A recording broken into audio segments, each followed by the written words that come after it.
31 वर्षीय कल्पना बसु जिला बेलगांव में आने वाले तालुका माहिर की रहने वाली थी। उसका जन्म एक मध्यवर्गीय किसान परिवार में हुआ था। उसके जन्म के कुछ दिनों पहले ही पिता का निधन हो गया था। माँ ने मेहनत मजदूरी कर उसे पाला पोसा। पारिवारिक स्थिति ठीक नहीं होने के कारण वह ज्यादा पढ़ाई लिखाई भी नहीं कर पाई थी। कल्पना खूबसूरत होने के साथ साथ महत्वाकांक्षी भी थी। वह चाहती थी कि उसे ऐसा जीवन साथी मिले जो उसकी तरह हैंडसम हो और उसकी भावनाओं की कदर करते हुए सभी इच्छाओं को पूरा करे। लेकिन उसके इन सपनों पर पानी तब फिर गया जब उसकी शादी एक ऐसे मामूली टैक्सी ड्राइवर बसवराज बसु के साथ हो गई जो उसके सपनों के पटल पर कहीं भी फिट नहीं बैठता था। 38 वर्षीय बसवराज बसु उसी तालुका का रहने वाला था जिस तालुका में कल्पना रहती थी। प्यार तो उसे बचपन से ही नहीं मिला था।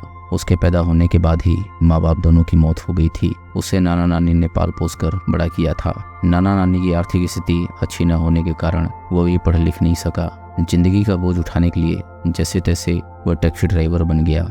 ड्राइविंग लाइसेंस मिलने पर वह माहिर शहर आकर कैब चलाने लगा। जब वो अपने पैरों पर खड़ा हो गया तो नाते रिश्तेदारों ने उसकी शादी कराने की सोची। आखिरकार उसकी शादी कल्पना से हो गई। खुले विचारों वाली कल्पना से शादी करके वह खुश था, लेकिन कल्पना उससे खुश नहीं थी। ड्राइवर के साथ शादी हो जाने से उसकी सारी ख्वाहिशों और सपनों पर जैसे पानी फिर गया था। पति के रूप में एक मामूली टैक्सी ड्राइवर को पाकर उसके सारे सपने कांच की तरह टूटकर बिखर गए थे। कुल मिलाकर बसवराज बसु और कल्पना का कोई मेल नहीं था, लेकिन मजबूरी यह थी कि वह करती भी तो क्या।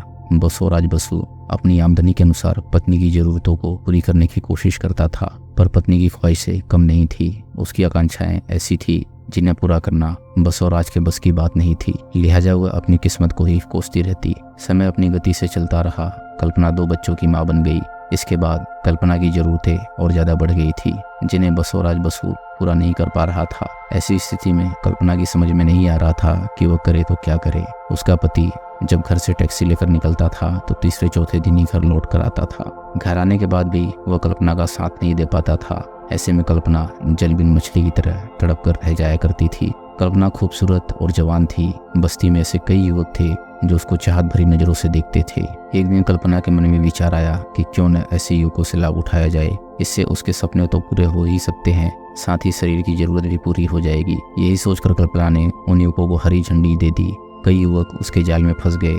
बच्चों के स्कूल और पति के काम पर जाने के बाद वह मौका देखकर उन्हें घर बुलाकर मौज मस्ती करने लगी। साथ ही उनसे मन मुताबिक पैसे भी लेने लगी। कल्पना का रहन सहन और घर के बदलते माहौल को पहले तो बसवराज समझ नहीं सका, लेकिन जब सच्चाई उसके सामने आई तो उसके पैरों तले से जमीन खिसक गई। उसने कभी कल्पना भी नहीं की होगी कि जिस पत्नी को वो अपनी जान से भी ज्यादा चाहता है, जिसके लिए वो दिन रात मेहनत करता है, उसके पीठ पीछे वो इस तरह का काम करेगी।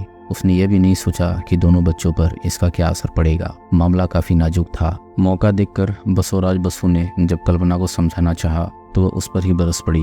उसने पति को घुड़कते हुए कहा कि तुम्हारे और बच्चों के स्कूल चले जाने के बाद अगर मैं अकेली रहती हूँ, ऐसे में अगर मैं किसी से 2-4 बातें कर लेती हूँ तो इसमें बुरा क्या है। तुम्हें यह अच्छा नहीं लगता तो मैं आत्महत्या कर लेती हूँ।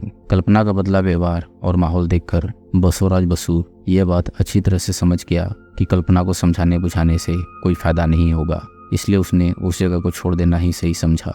वह पत्नी और बच्चों को लेकर बेलगांव शहर चला गया। वहाँ बसवराज एक अपार्टमेंट के किराए का फ्लैट लेकर रहने लगा।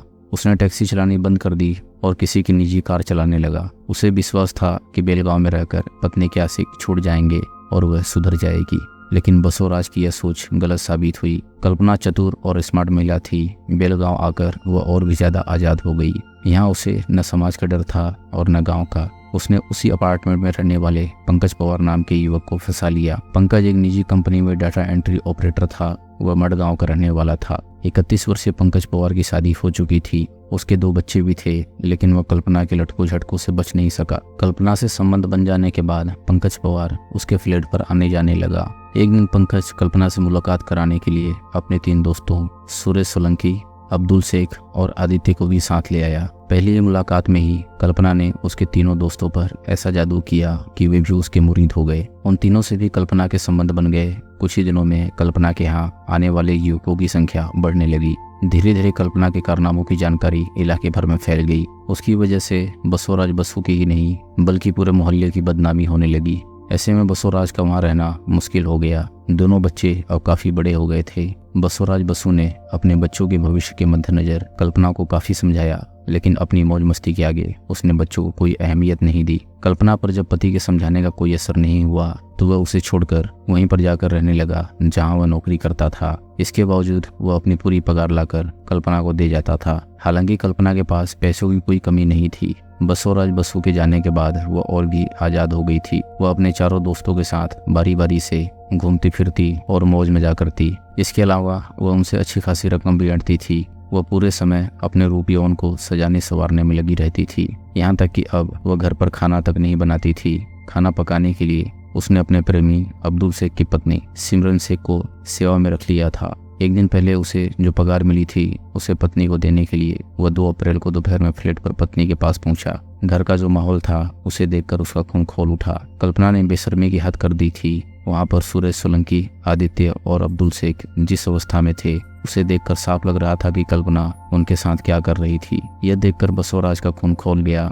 वह पत्नी को खरी खोटी सुनाते हुए बोला, मैं तुम्हें खर्चे के लिए पैसे देने के लिए आता हूँ, लेकिन तुम्हारा यह घिनौना रूप देखकर तुम्हें पैसा देने और यहाँ आने का मन नहीं होता, लेकिन बच्चों के लिए यह सब करना पड़ता है। पति की बात सुनकर कल्पना डरी नहीं, बल्कि वह भी उस पर हावी होते हुए बोली, तो मत आओ, मैंने तुम्हें कब बुलाया और पैसे मांगे? तुम क्या समझते हो मेरे पास पैसे नहीं है? तुम कान खोल कर सुन लो, मैं जिस ऐसो आराम से रह रही हूँ वह तुम्हारे पैसों से नहीं मिल सकता। तुम्हारी पूरी पगार से तो मेरा शैम्पू ही आएगा। रहा सवाल बच्चों का, तो उनकी चिंता तुम छोड़ दो। कल्पना की यह बात सुनकर बसवराज बसु को जबरदस्त धक्का लगा। इसके बाद पति पत्नी के बीच झगड़ा बढ़ गया। तभी गुस्से में आग बबूला कल्पना ने अपने तीनों प्रेमियों को इशारा कर दिया। कल्पना का इशारा पाते ही उसके तीनों प्रेमियों ने मिलकर बसवराज बसु को पीट पीट कर बेदम कर दिया। शारीरिक रूप से कमजोर बसवराज बसु बेहोश होकर जमीन पर गिर गया। दोस्तों, अगर आपको कहानी पसंद आ रही हो तो वीडियो को लाइक करें और चैनल को सब्सक्राइब करें। हम ऐसी मजेदार कहानियां आपके लिए लाते रहेंगे।